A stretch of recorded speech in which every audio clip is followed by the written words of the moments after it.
네, 이준석 의원보다 나이가 어린 바람에 조기 대선이 실시돼도 안타깝게도 대선 출마가 불가능하신 분입니다. 네, 개혁신당 천하람 의원 모셨습니다. 어서 오세요. 안녕하세요. 개혁신당 천하람입니다. 잘 지내셨어요? 지난번 출연할 때 저를 놀리셔가지고 뭘? 그때 제 기억에 정확한 워딩이 그러니까 제가 한 살 어리다고 하니까 못 나간다고 하니까 알고는 있었는데 얼굴을 보니까 그 놀린 거 아니고 팩트. 무슨 말씀이세요? 아니. 상처 많이 받았습니다. 좀 빠진 것 같아요. 그 좀 수척해 보이는 거 괜히 저희 느낌 아니죠? 살 빠졌죠? 왜냐하면은 이제 위고비도 효과가 많이 있지만 위고비보다 효과가 좋은 게 또 정치적 고비가 단고비를 세게 맞아가지고 이게 그러니까 아니 영상에서 보는데 굉장히 좀 이렇게 마음이 좀 그렇더라고요. 마음이 너무 안 좋죠. 회의 때 막 이렇게 갈등하시고 이런 거 보니까 그러니까. 그거 아직 안 끝난 거잖아요. 이제 행정적으로는 끝났죠. 행정적으로는 끝났는데 이제 허은하 대표님이 도장을 안 돌려주느니 이런 것들이 있었지만 그러니까 저희가 이제 선관위를 통해서 대표자 변경도 하고 인장 변경 이런 것들도 해서 쉽게 얘기해서 저희가 선거를 치르거나 당의 행정적인 업무를 하는 데는 아무런 지장은 없고요. 다만 정치적으로 이게 완전히 해결된 상황이 당연히 아니기 때문에 아직까지 당연히 불씨가 살아있는 건 맞습니다. 아니 왜 그런 말 있잖아요. 왜 누가 누구를 잘 되게 하긴 어려워도 잘못되게 할 수는 있다. 그래서 약간 허은하 전 대표가 뭔가 이준석 의원을 안 되게 하려고 마음을 세게 먹으신 거 아닌가 약간 이런 느낌이 좀 들던데. 네, 실제로 좀 그렇게 보여지는 면들이 있어요. 아니 그래서 진짜 약간 대선 행보에 지장이 있는 거 아니에요?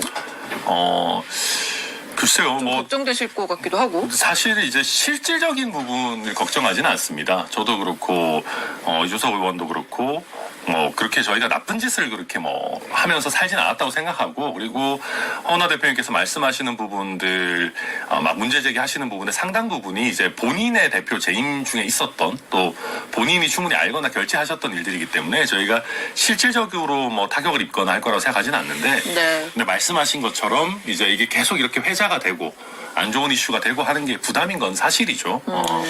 그 정치적 권력 투쟁을 우리가 한두 번 본 게 아니지 않습니까? 이 당이건 저 당이건 큰 당이건 작은 당이건. 근데 저 같은 사람 조금 안 좋게 본 건요. 물론 더 치열하게 싸운 데도 있었는데 이 싸움의 양태랄까 양상이랄까 이런 게 너 그때 이렇게 말했잖아. 카톡이 이거 있잖아.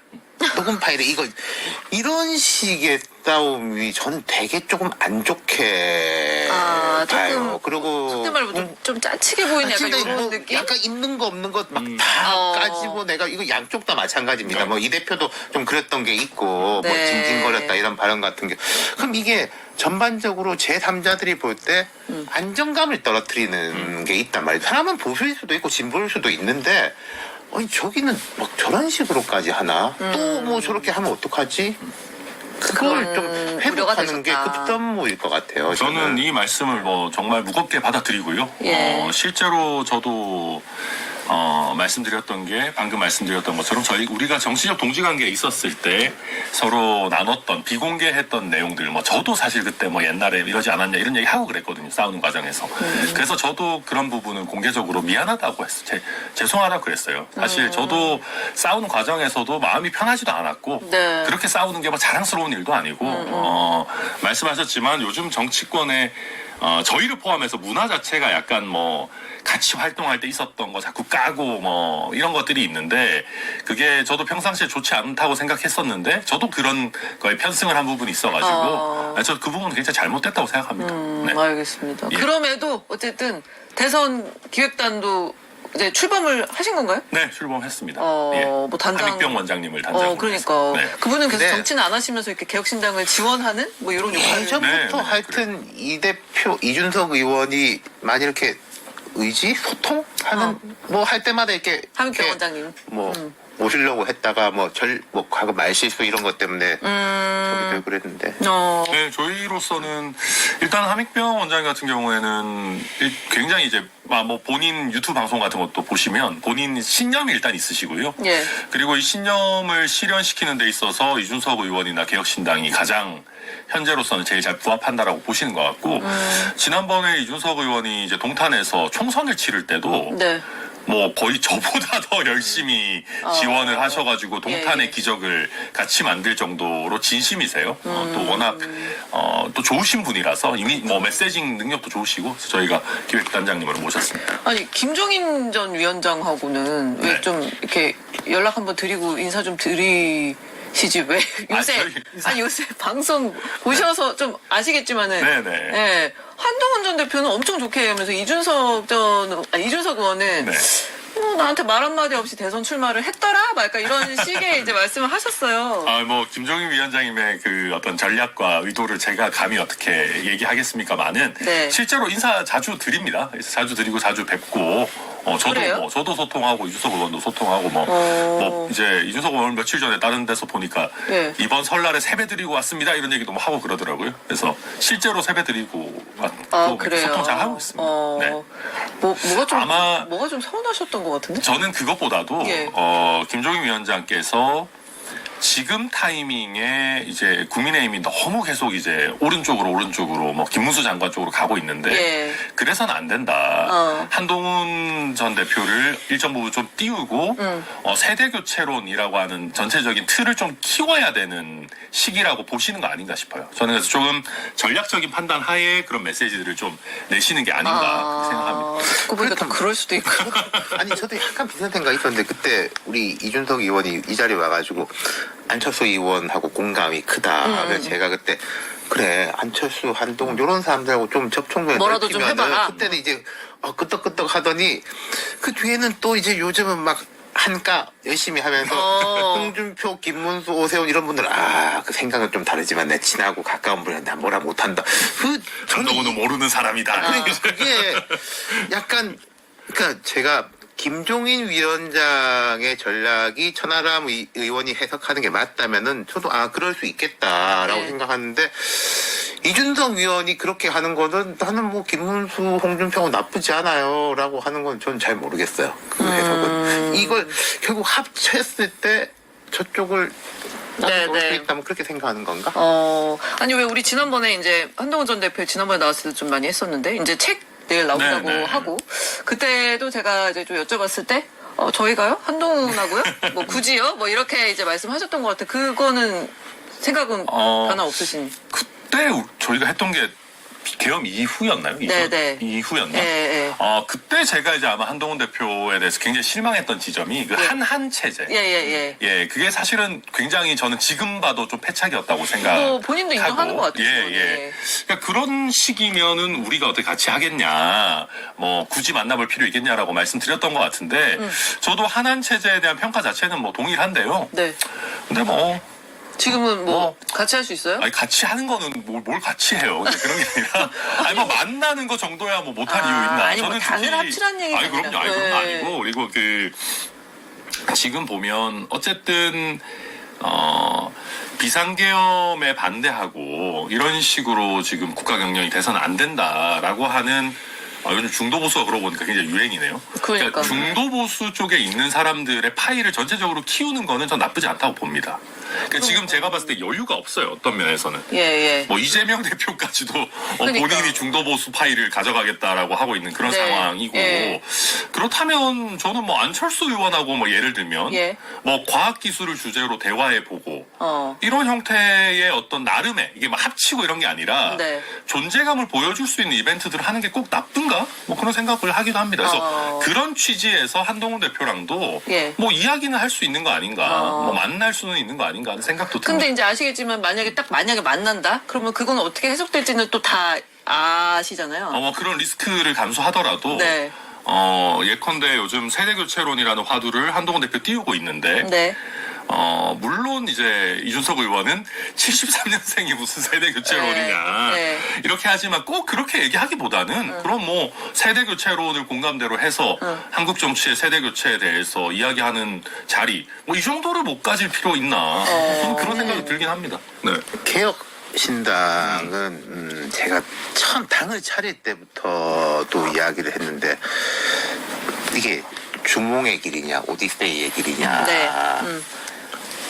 여전히 조금 불미명한 것 같아요. 이게 두 가지 의미가 있겠죠. 우리도 아직 길을 잘 모르겠다도 있을 것이고 전략적 모호성을 유지해야 될 필요도 있는 건데 그 길을 말해야 될 시간은 점점 다가오는 것 같아요. 이번 선거는 또 짧은 선거이기 때문에 거기에 대해서 제가 생각할 때 제3의 길이라는 건 참 쉽지 않아 보이거든요.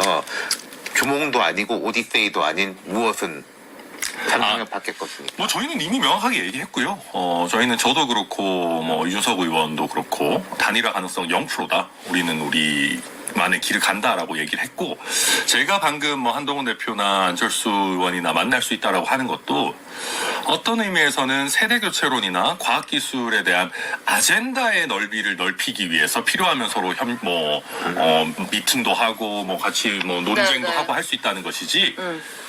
뭐 그분들과 뭘 단일화를 하자 이런 취지는 전혀 아닙니다. 저희는 단일화 가능성 없습니다. 아니 근데 뭐 예를 들면 막판의 여론조사가 만약에 이제 후보가 김문수 장관이면은 저도 절대 단일화는 안 할 것 같지만 만약에 한동훈, 이준석, 이재명 대 구도라면 네. 이게 이제 판이 약간 둘이 딱 합치면은 딱 이길 수 있을 건데 이런 압박이 굉장히 세질 수가 있잖아요. 예전에 그 우리 대선 때 이제 심상정 후보가 네. 그랬던 거 그러니까 그런 막 또 비판도 많이 받았잖아요. 단일화만 했으면 이겼는데 이런 얘기도 많이 나왔으니까 이준석 의원이 그런 좀 뭐랄까 좀 궁지에 몰리는 상황이 될 수도 있지 않을까. 이제 이준석 의원이 비호감도가 높은 정치인이라는 게 저는 여기서 나름 또 도움이 된다고 생각하거든요. 그러니까 비호감도가 높다는 게 예. 물론 고쳐야 되는 부분도 있습니다. 예. 저는 그걸 부정하는 게 아니고 그러나 이제 양쪽 진영 모두에서 욕먹는 걸 두려워하지 않는 정치를 해왔다라는 의미도 저는 일정 부분 있다고 생각합니다. 그리고 좀 표현이 그렇지만 싸가지 없는 정치인이라고 여겨지는 게 어떤 의미에서는 자기 길을 밀고 나가는 데 있어서 도움이 되는 면도 있어요. 그러니까 제가 드리고 싶은 말씀은 이준석은 그런 여러 압박이 있어도 네. 자기가 옳다고 생각해서 그렇게 하는 게 아니라면 그런 압력에 굴해가지고 자기가 원하지 않는 내지는 자기의 뭐 신념에 맞지 않는 길을 가진 않을 거다. 저는 뭐 그렇게 생각합니다. 네, 이게 저는 질문이 약간 이상하다고 생각하는 아니, 게 뭐 이상하다기보다 욕먹는 아니, 걸 무슨 두려워하는 사람 말이냐면은 아니에요. 예. 어제 제가 뭘 이제 기사해요? 아니 천하람 의원이 잘 아는 분이랑 이제 점심 먹으면서 이런 네네. 이야기를 좀 편하게 했을 거 아니에요. 저는 그렇게 말했어요. 그거 정말로 행복 회로에다가 행복한 고민이다.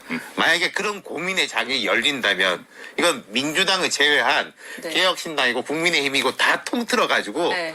와 이게 약간만 이렇게 합치면 이길 수 있을 것 같아라는 아, 그 가능성을 압박과 막 낮게 그런 보신다는 뭐 거구나. 아니 그러니까 너희한테 그럼 뭐 우리가 뭐 장관장 몇 개 줄게라고 하는 거는 되게 행복회로 지금으로서는 지금 현재 분위기로서는 정말 이재명 대표가 갈 길이 먼 이야기인 거죠. 이재명 대표가 이제 이 방송 보고 있으면 놀고 있네. 그런 그렇죠. 볼 수도 있어요. 뭐 김치국 마시고 있는데. 둘이 합쳐봐야 뭐 나한테 되지도 않을 거다. 그러니까 뭐 제가 그러고 있을 이해하는 수도 질문이라는 게 네. 지금 개혁신당도 솔직히 그렇고 국민의힘도 그렇고 거기까지 가기 위해서는 각자가 가야 될 길들이 너무 많아.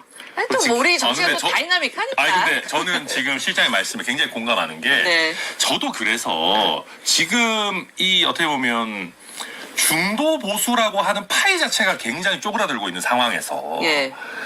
이거에 있어서 너무 뭐 예를 들면 그러니까 이 파이를 키우기 위한 노력들은 같이 해나갈 수 있다는 거죠. 예를 들면 이준석 의원 아까 뭐 한동훈 안철수 만나가지고 이 아젠다를 키우는 거 같이 해나갈 수 있다라는 의미가 지금 이재명 대표가 중도 보수 지금 치고 들어오겠다고 이러고 있는 마당에 네. 저는 그런 뭐 서로 소통하고 만나고 이런 것까지 완전히 배제할 필요 있나 하는 생각도 들어요. 치고 들어온 것 같지 않아요 이미? 좀? 치고 들어왔어요 실제로. 그러니까 네. 좀 영향이 좀 있는 것 같은데. 저는 굉장히 처음에는 코웃음을 쳤는데 예. 나름대로 정치적으로 효과가 있다고 먹히고 봐요. 있는. 네, 네. 개혁신당은 그러면 무슨 정당이라고 하세요? 그러니까 원래 저희가 예. 요즘 중도 보수가 좀 트렌드인가 싶기도 한 게 예. 저희는 사실 민주당에서 오신 주요 정치인들도 꽤 계십니다. 예, 예. 그래서 보수 정당 이런 표현을 쓰는 것 자체를 별로 안 안 좋아했어요. 저희는 그냥 뭐 실용주의적인 뭐 이런 네. 이런 표현으로 막 했었는데 이재명 대표가 뭐 민주당이 중도 보수라고 해버리니까 네. 저희가 민주당보다 오른쪽에 있는 건 맞거든요. 그럼 이제는 보수 정당이라고 해도 뭐 크게 이상하지 않은 상황 아닌가 그런 생각도 합니다. 이제부터 개혁신당도 중도 보수 정당으로 그러니까 저희가 분류를. 네. 아니 뭐 천하영 의원님 정말 맞는 말씀 하셨는데 거기서 지금 하나를 이제 한 스푼 양념을 얹자면은 중도 보수의 파이를 확장시켜야 될 거다. 네. 탄핵에 찬성한 네, 뭐 네. 보수 중인 사람 그 말 맞고 확장시켜야 되는 거지 자기들끼리 신경전을 할 필요가 없어 중도 보여요. 보수 오리진. 굳이 이제 이게 좁은 데서 네. 그 국민의힘의 탄핵 탄핵 반대한 이 많은 사람들이 있고 민주당이 치고 들어오고 이게 좁으면은 이걸 딱 밀고 가야 되는 건데 요 좁은 자리에서의 뭐 대표성이랄까 이런 걸 가지고 신경전을 할 필요는 없다는 거죠. 각자 아젠다로 자기 잘하는 거를 쭉 하면은 근데 또 이게 뭐 이 아젠다를 키우고 뭐 하려 그래도 늘 뭐 좋은 얘기만 해줄 수 없고 서로 또 치고받고 싸우는 것도 정치권에서는 의미 있는 거니까 저는 뭐 예를 들면 그 아까 그랬지만 세대 교체론 이런 걸 가지고 이준석 대표, 한동훈 대표가 서로 논쟁 펼치고 이런 건 전 나쁘지 않다고 생각합니다. 뭐 너무 이렇게 뭐 과열되지 않으면. 그래서 거기에 제가 조금 더 보태자면은 개혁신당과 이준석 대표는 주어와 목적어가 나였으면 좋겠다라는 생각이 늘 많이 해요. 그걸 할 때는 괜찮았어요. 이준석도 늘 이준석 이야기를 할 때는 괜찮았는데 네. 뭐 누구가 어쩌고 저쩌고 할 때는 저는 좀 늘 위축되는 느낌이었어요. 이게 위축되기 때문에 말을 하는 건지 그 말을 해서 위축되는 건지 선후 관계는 잘 모르겠는데 지금 제가 강력하게 조언하고 싶은 것은 내 이야기. 이준석 이야기를 해라. 네, 뭐 사실 뭐 말씀이신데. 이렇게 이제 같이 이렇게 파이를 키우는 건 동의하지만 뭔가 함께 이렇게 뭐 단일화 이런 거는 이제 전혀 전혀 0%라고 예. 하셨는데 네. 근데 이제 국민의힘 쪽에서도 그렇고 심지어 민주당에서도 뭐 개혁신당 좀 같이 해도 좋지 않나 이런 얘기들이 많이 나오더라고요. 그런 것 같더라고요. 네. 인기가 좋아 인기가. 상당히 분명히 뭐 무슨 중도 보수 뭐 이렇게 합리적 보수 네, 같이 네. 하자 이런 얘기 네. 하시는데 네. 근데 저는 웃긴 게 이재명 대표는 중도 보수도 아니고 합리적 보수도 아니거든요. 그러니까 본인이 지금 자기가 아닌 걸 참칭하고 있으면서 네. 본인이 참칭하고 있는 그 빈 공간을 채우기 위해서 네. 이준석 갖다 쓰겠다, 뭐 천하람 갖다 쓰겠다. 이게 무슨 말도 안 되는 얘기입니까? 그러니까 어디가 중도 보수예요? 그러니까 지금 그거를 정치적으로 참칭하면서 정치 효과가 있다는 거는 이재명 대표가 가지는 과격함. 네. 내지는 약간 극단적인 성향들 네. 이런 것들을 정치적으로 약간 희석하는 효과가 있을지는 몰라도 예. 본인 중도 보수 아니잖아요. 무슨 어떤 중도 보수가 뭐 무슨 25만 원씩 뭐 일회성 현금 지원하면서 미래 세대에게 빚다 떠넘기자 그럽니까? 말도 안 되는 얘기거든요. 그래서 그런 것들을 보면 우리가 그런 식으로 이제 본인이 부족한 부분을 채워주는 뭐 퍼즐 한 조각 이런 식으로 기능할 생각은 전혀 없습니다. 퍼즐 한 조각은 안 네, 되겠다. 네. 그 참칭 보수라고 하셨는데 그거는 이제 국민의힘도 이제 이재명 대표가 뭐 언제부터 보수였냐 이제 이렇게. 뭐 심지어 뭐 그러면 우리한테 입당해라 뭐 이런 얘기도 하고 그러더라고요. 근데 이제 사실 우리는 뭐 예를 들면 이재명 대표의 행보나 그동안의 발언들을 쭉 이제 아는 사람들은 뭐 어떻게 이게 보수야라고 생각할 수도 있지만 그냥 이렇게 있는 사람들이 계속 우리가 중도 보수 이렇게 하면은 그 중도층한테는 정말 좀 먹힐 수도 있는 것 같아요. 이제 사실은 이재명 대표가 그 워딩을 사용할 때 숨겨져 있는 속내는 그 국민의힘은 내란 세력 네. 내지는 반헌법 세력이고 그게 아니라 비상계엄 안 하고 헌법적 테두리에서 활동하는 집단이라면 전부 이재명 아래로 모여야 돼 이런 얘기를 하고 싶을 거예요. 근데 지금까지 계속 그걸 해왔거든요. 민주당이 네. 내란 세력은 몰아내야 된다. 극단 세력 배제해야 된다. 빼고 다 그분은 함께 하자. 저리 가라. 이런 식으로 국민의힘을 굉장히 강한 언어로 공격하는 스탠스를 해봤는데 네네. 그러니까 오히려 역풍이 부는 거예요. 민주당 니들은 뭘 했냐? 니들은 뭐 잘났냐? 그때 한때 지지율이 좀 그랬죠? 그렇죠. 그렇게 가다 보니까 오히려 이재명 대표가 사실 하고 싶은 얘기는 똑같은데 워딩의 방향을 바꾼 거예요. 뭐냐 하면 우리가 우클릭을 하겠다. 물론 우클릭 안 한다라고 얘기하지만 네. 오히려 중도 보수의 영역도 우리가 뭐랄까요. 이게 우리도 이 역할을 하겠다. 이 책임을 하겠다. 라는 식으로 조금 더 포지티브한 언어로 바꾼 거예요. 네네. 이 사람들을 극우 세력을 몰아내야 된다가 아니라. 근데 사실 실체는 바뀐 건 내용은 없지만, 같지만. 근데 지금 저는 전달하는 방식이나 이런 부분들이 나름대로 중도층에서 반응하는 점이 분명히 있다고 보고, 또 동시에 타이밍도 잘 맞아 떨어진 게 그 친윤 내지는 그 윤석열 대통령 쪽에서 막 계속 이제 막 탄핵 반대 시위하고 막 뭐 우리 잘못 뭐가 있냐, 저기 다 탄핵 공작이고 뭐 이런 게 피로감이 사실 사람들한테 쌓인 거예요. 네. 그 타이밍에 이재명 대표가 저는 중도층에 어필할 수 있는 나름의 언어를 사용한 거는 맞는 것 같다. 저도 처음에는 코웃음을 쳤었는데 이게 나름대로 의미가 있는 수일 수 있겠다 생각이 들더라고요. 그래서 그 아까 이제 이쪽을 극우 어떤 국민의힘을 이쪽으로 몰아넣고 네. 이 나머지 세력을 함께할 때 있어서 이재명 대표가 이제 내 밑으로 모여라 그렇죠. 뭐 이런 표현을 하셨는데 네. 그래서 개혁신당이 그 내란 종식 원탁회의 맞아요. 거기 그래서 안 들어가신 거예요? 네네네. 이름만 보면 내란 종식하기 위해서 뭐 다 같이 모이자 하면 뭐 저희도 가도 될 것 같은 느낌이지만 사실은 그 밑에 쌓여 있는 게 보면 이재명 대표나 더불어민주당을 거의 헤드로 맏형님으로 해서 이재명 중심의 정권 교체를 꿈꾸는 정당들의 모임처럼 되고 있어요. 그러다 보니까 이재명 대표도 계속해서 개혁신당도 이 원탁회의에 와줘라. 계속 열어놓고 있겠다고. 그렇죠.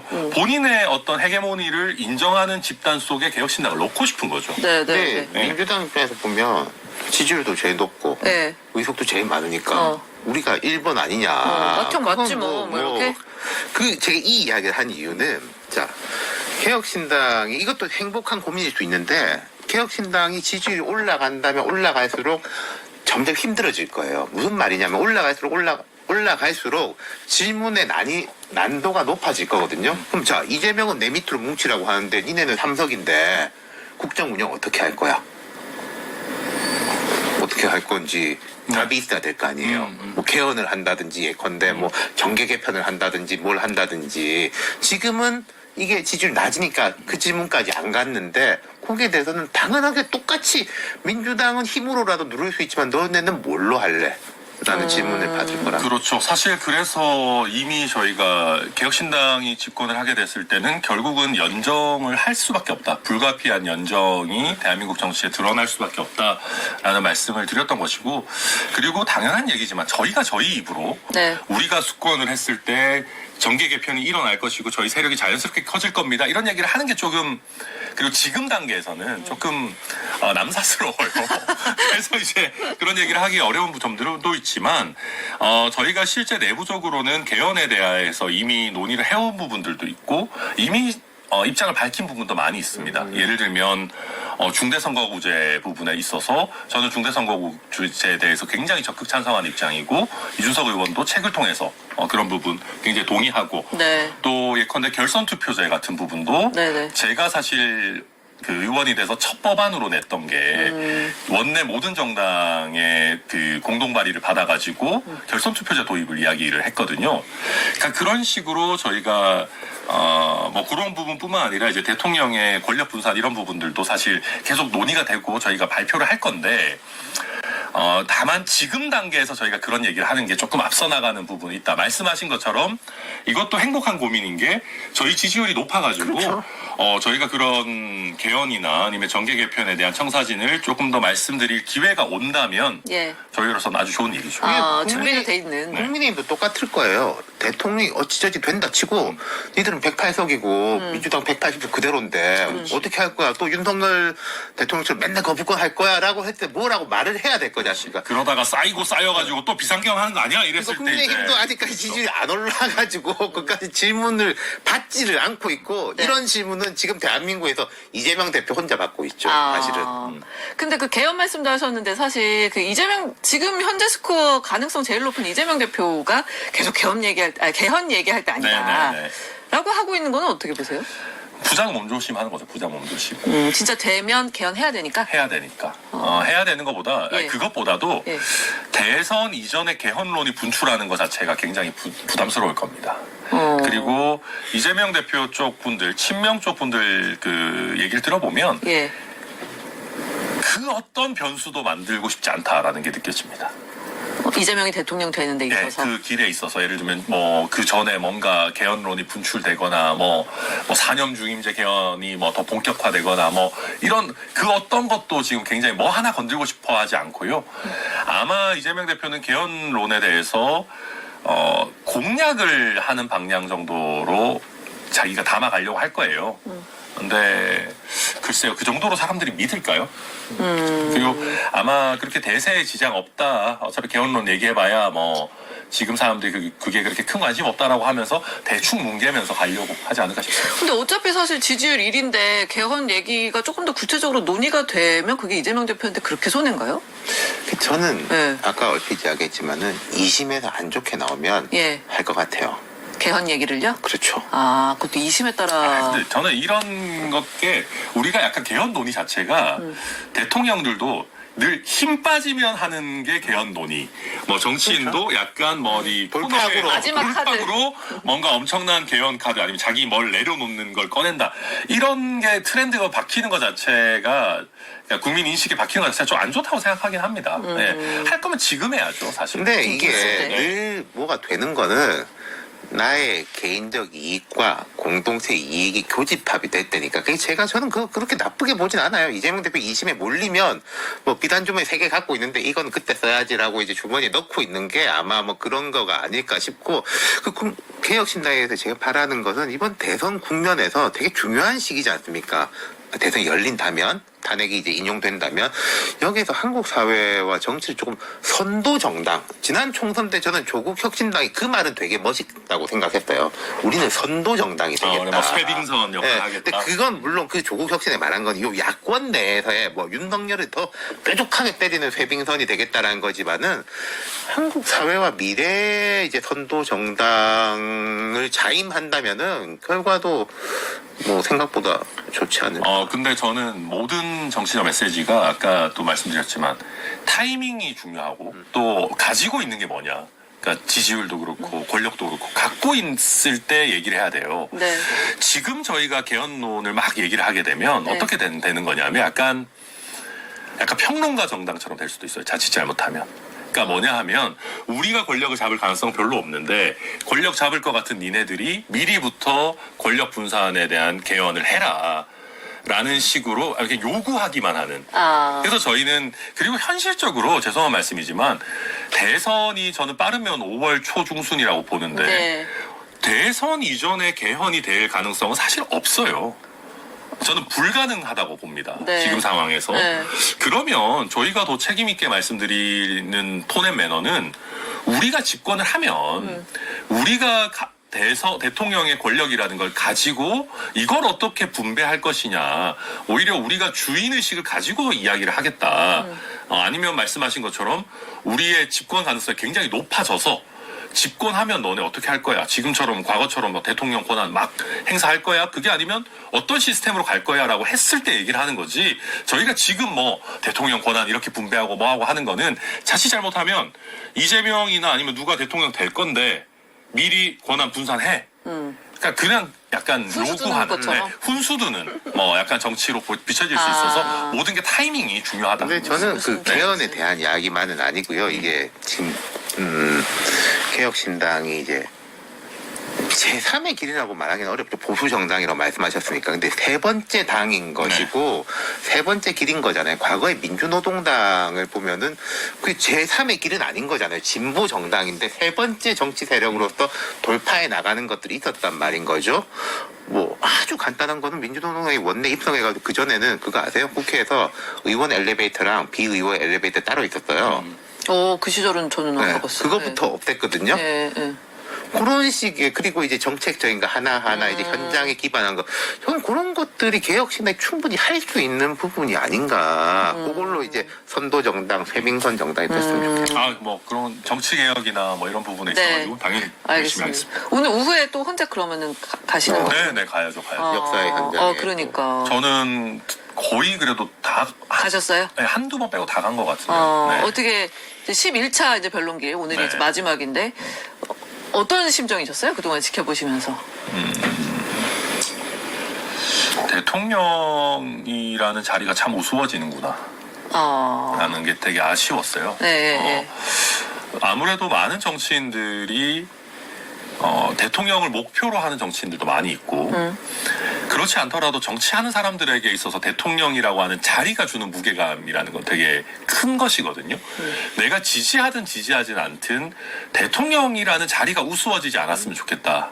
라는 게 있단 말입니다. 예. 근데 그런 부분들이 좀 많이 무너지는 것 같았어요. 저는 보면서. 전 대통령께서 헌재에 오셔가지고 많은 말씀을 하시는 게 저는 좀 안타까웠습니다. 네, 차라리 그러지 않으셨다면. 저 네. 오늘 이제 마지막 진술 기회인데, 네. 그럼 이거를 이제 마지막 질문으로 할게요. 무슨 얘기를 하셨으면 좋겠고, 무슨 얘기를 하실 것 같은지, 예, 바람과 예상을. 바람은 저는 큰 건 없고요. 그냥 승복 메시지만 내주셔만 해도 저는 감지덕지다라고 생각을 하고요. 헌재 결정에 대한 승복 메시지. 네. 그리고 어쨌든 대통령직에 방금 말씀드렸지만 이 무거움, 비상계엄을 한 거에 대한 사과, 그리고 본인의 판단으로 인해서 지금 고통받고 있는 여러 군 지휘관들을 포함한 사람들에 대한 미안함, 예. 그런 부분들이 좀 인간적으로 진솔하게 묻어 나왔으면 좋겠다라는 생각이고요. 그런데 현실에서는 저는 사과 메시지가 나오더라도 아주 짧게 나올 거라고 생각하고요. 예. 정치공학적으로 임기 단축 개헌 뭐 얘기할지 안 할지 모르겠지만 저는 지금 타이밍에 그걸 던지는 거는 너무 공학적으로 보여진다고 생각합니다. 네. 예. 어떤 의미에서는 본인이 탄핵당하지 않기 위해서 대통령 임기라는 거를 무슨 게임의 칩처럼 쓰는 거잖아요. 저는 그런 건 안 했으면 좋겠어요. 지금 얘기하는 건 진정성도 없다고 생각하고 그리고 아마 많은 부분은 본인의 잘못이 없다라는 걸 강변하는 데 쓰시겠죠. 네. 그렇게 예상합니다. 알겠습니다. 네. 우리 약속된 시간이 이제 지나서 다음에 모실 때는 아마 대선 국면이로 이제 예상이 되고 그렇게 얘기하시면 지금 탄핵 반대하시는 분들한테 엄청 찍혀요. 아니 뭐 이제 예상이니까. 예상이 뭐, 네. 높고 그런 예상들이 높고 예, 그렇기 때문에 그때 더 바쁘시겠지만 네. 예, 그래도 또 저희 기다리는 저희 스토브리그 애청자들 위해서 예. 예, 또 한번 우선적으로 나와주세요. 아유, 예, 알겠습니다. 열심히 뛰어오겠습니다. 네. 알겠습니다. 오늘 천하람 의원님과도 즐거웠고 저희가 다시 한번 광고 저희 목요일에 이재명 대표 스페셜 라이브로 나오죠. 아, 그래요? 네. 오. 뭐 이 자리에 역시 이 자리가 예. 그 대단한 자리입니다. 이 자리? 예, 박지원, 천하람, 이재명 뭐 라인업 괜찮네요. 네. 이번 주 라인업 가운데. 이번 주 라인업 좋다. 네, 알겠습니다. 그럼 다음에 또 뵙겠습니다. 네, 감사합니다. 네.